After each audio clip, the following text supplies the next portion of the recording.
ሰላም ጤና ይስጥልን ውድ የሆናችሁ የቻናላችን ቤተሰቦች ለዛሬ ዕለተ እሁድ ሐምሌ 26 ቀን ይሆናሉ ያላቸውን አጫጭር መረጃዎች ይዘን ቀርበናል።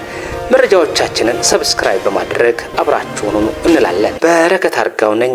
እነሆ የኢትዮጵያ ፕሬስ ድርጅት ጋዜጠኞች ልዑክ በሐዋሳ ከተማ እየተደረገ ያለውን ፈጣን ልማትና የኮሪደር ፕሮጀክት ጉብኝት አደረገ። በከተማው ባዩት ነገር የተደሰቱ ሲሆን ከዚህም በተጨማሪ በሱሙዳ አደባባይ በመገኘት ማራኪ የሆነ ስፖርታዊ የጤና እንቅስቃሴ በማድረግ ለከተማው ነዋሪ ሲያሳዩ መዋላቸውን ለማወቅ ችለናል።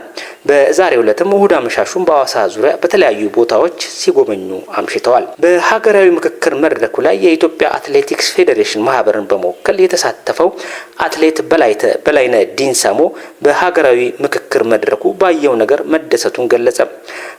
አትሌት በላይነ ዲንሳሞ አትሌቶች በመላው ዓለም የሚያስመዘግቡትን ድል በዚህ አይነቱ ሀገራዊ መግባባትና ሀገርን በማዳን ስራ ላይ ዳግም መሰለፍ አለባቸው በማለት አስተያየቱን ሰጥቷል። ከዚህም በተጨማሪ በውጭ የምትገኙ ኢትዮጵያውያን አትሌቶች በሀገራችሁ ዙሪያ ንቁ ተሳትፎ ማድረግ አለባችሁ በማለት አስተያየቱንና ጥሪውንም አቅርቧል። የኢትዮጵያ አየር መንገድ በሀገር ውስጥ የሚያደርገውን በረራ በማሳደግ ከመጪው ሰኞ ሐምሌ 27 ቀን ጀምሮ በሳምንት 2 ቀን ከጎንደር ሁመራ የአየር በረራ ሊጀምር መሆኑን አስታውቋል። በረራው በሁመራ በኩል በህጋዊ መልኩ ከሱዳንም ሆነ ከመተማ የሚመጡ ተገልጋዮችን ምቹ ሁኔታዎችን እንደሚፈጥር፣ በማህበራዊና ኢኮኖሚያዊ ግንኙነትን እንደሚያጠናክር የበረራ መስመር መሆኑን በአየር መንገድ ድህረ ገጹ አስታውቋል።